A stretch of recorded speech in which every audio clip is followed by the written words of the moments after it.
Hey guys, welcome to Critical Beauty. So, the Miss Universe India 2025 pageant took place last August 18th in Jaipur, Rajasthan. The winner is 22-year-old Manshika Vishwakarma from Rajasthan, who beat 48 other contestants to win the coveted crown. Now, this is the second time that Monica competed in this pageant. Last year, she made the top 20. But before I continue, if you're new to this channel, welcome. And if you haven't subscribed yet, please smash the subscribe button below and the bell icon to get instant notification for the next video. I was actually hesitant to do a review of the pageant, especially following the withdrawal of seven contestants from the competition due to various reasons, some of which point to the unethical and unprofessional behavior of the pageant's director, Nikhil Anand, and his cohorts. But some of my Indian followers wanted me to do a review, so I'm doing one just to make you happy. Now, I actually did not watch the live stream because I had to go to Boston to meet up with a longtime follower whose name is Jonathan and who has now become my new pageant friend. So, Jonathan, if you're watching this, I dedicate this blog to you.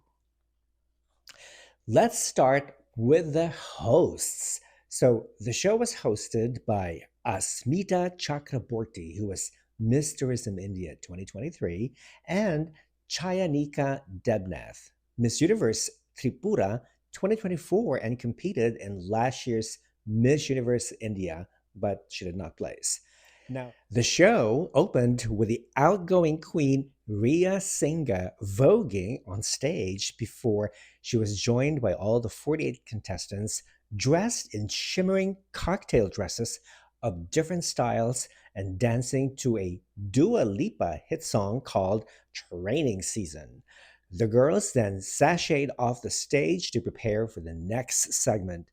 There were a couple of moments when the stage went dark while the music continued to play in the background, and I wondered if some mishap had happened backstage. But luckily, nothing happened, and the girls came back in groups of four and individually introduced themselves. No, wait, something did happen. After the first set of girls returned to the stage for the intros, the live stream was cut off for about 2 minutes. And then a technical snafu happened just before the first girl introduced herself.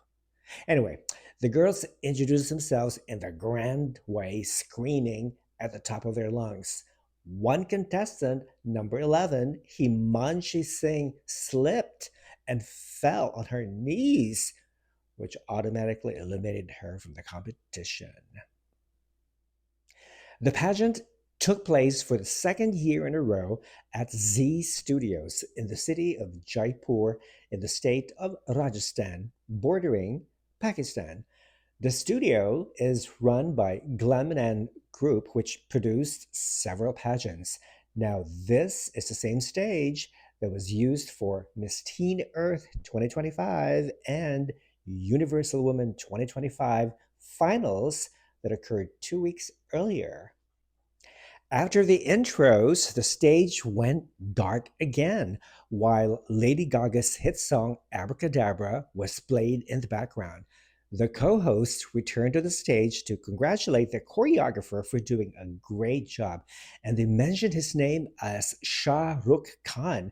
Now, is this the same Shah Rukh Khan who is a huge megastar in Bollywood?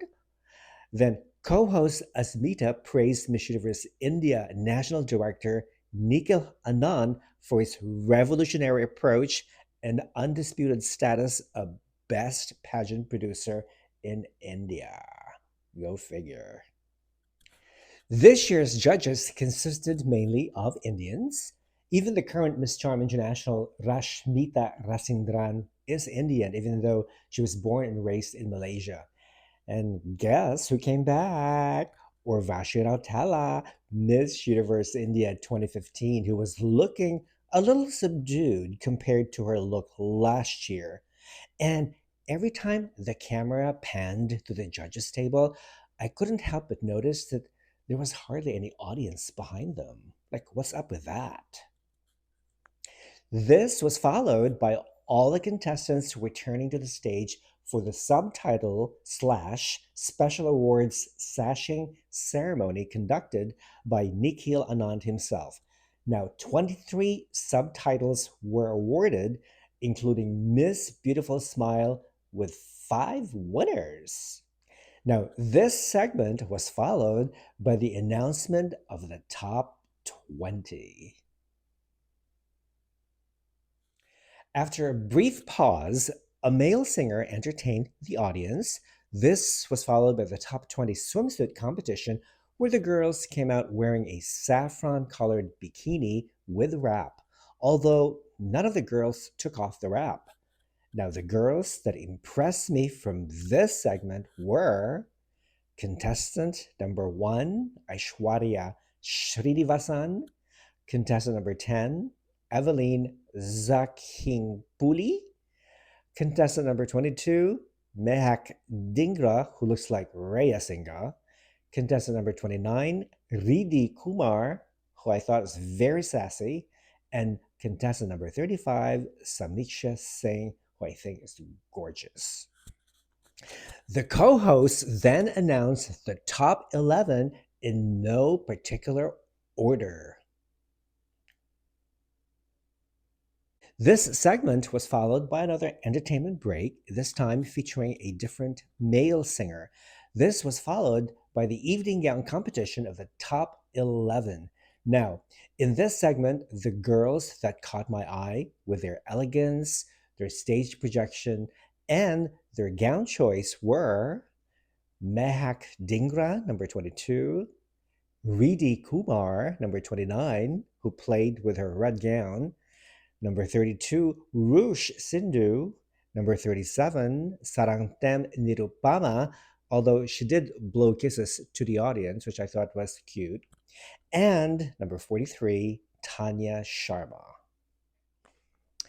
This segment was followed by the introduction of the two Vietnamese designers who sponsored the gowns that the girls were wearing, followed by the presentation of the Best State Director Award to Nandini Nagaraj from Karnataka.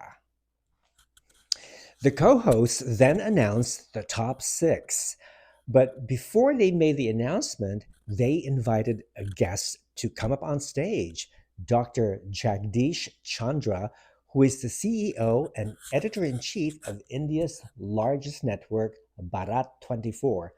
But this moment was never shown during the live stream. I mean, how dare they erase such an influential man? Anyway, the lucky six finalists were number 37, Sarangtem Nirupama, number 3, Amishi Kaushik, number 21, Monica Vishwakarma, number 22, Mehak Dhingra, number 43, Tanya Sharma, and number 32, Roosh Sindhu. Now, each of the top six finalists had to pick a question from a bowl. I have to say that each one of them was quite articulate and gave solid answers. However, contestant number 37, Sarangtam Niruparma, stammered a little bit. Contestant number 32, Roosh Sindhu, and number 21, Monica Vishwakarma, asked to have the respective question repeated. Although for me, I thought that Monica gave the best delivery with an impactful statement on women's education. This segment was followed by the final walk of the top five finalists from 2024 and the outgoing queen, Rhea Singha, looking spectacular in a Cinderella ball gown. You know, I tried searching for the name of the designer of that gown, but nothing came up. So I assumed that it was from the Vietnamese designers who also sponsored the dresses and the gowns of the contestants. Now, Rhea gave an inspirational farewell speech, and as soon as she left the stage again went pitch black, while Chayanika's voice could be heard praising Rhea having represented India wonderfully on the Miss Universe stage. When it was time to announce the winner, the national director, Nikhil Anand, joined everyone on stage to announce the official results.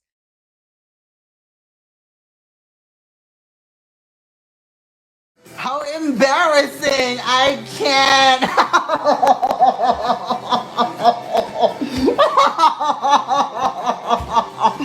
Oh my god, it's not working! I am dead!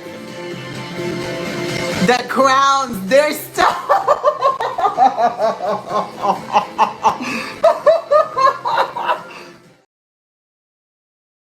The fourth runner up is Sarangtem Nirupama. The third runner up is Amishi Kaushik. The second runner up is Mehak Dhingra. The first runner up is Tanya Sharma. Vice Miss Universe India 2025 is Roosh Sindhu. And Miss Universe India 2025 is Manika Vishwakarma. Now, for a minute, I thought the camera would only pan on Urvashi Rautela when she was introduced as one of the judges, and that was the only time that we would see her. But she made sure to eclipse the new queen by actually coming up on stage to congratulate Monica and walking with her to the front of the stage, which she had done last year with Rhea. So I don't know what kind of spell has Urvashi cast on Nikhil, but he seems to have become her favorite puppet. Now, let's talk about the things I didn't like about the show. I already mentioned the moments when the stage went pitch black a few times, as if the power had been cut off. Okay, Nikhil, did you pay your electric bills, by the way? Just wondering. Also, there was no promotion of Thailand as the host country of the 2025 edition of Miss Universe. I don't know if Nikhil did this on purpose just to piss off Nawat Isiragrisil, who is the vice president of Miss Universe Asian division, and of course the owner of Miss Grand International. Now, I also did not care for either of the male performers. I've never heard of them, and they both kind of look shady to me.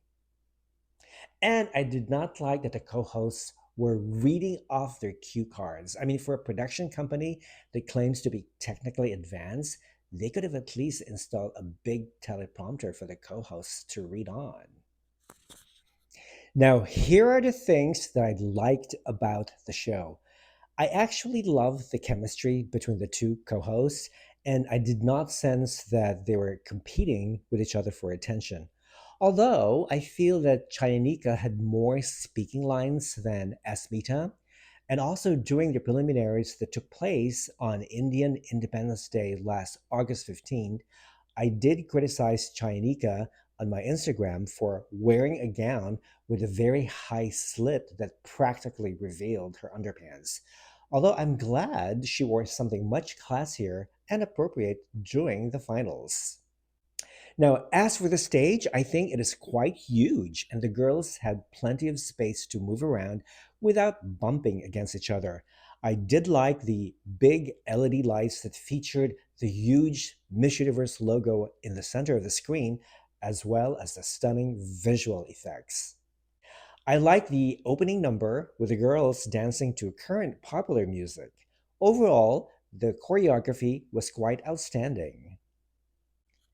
Now, two girls that I would really like to see return next year are Sarangtem Nirupama, the fourth runner up from Manipur, and Samiksha Singh, contestant number 35 from Delhi. Both have the most beautiful faces in the entire competition. Now, as for the winner, Monica, I think she's very pretty and speaks very well. Although I would love to see her with a different hairstyle, perhaps with more volume and more edgy styling, because currently her look, honestly, is just too plain and not very memorable. And there you have it, my recap and review of Miss Universe India 2025.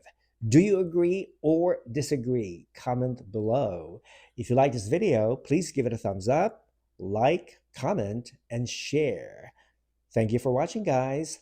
Until the next time.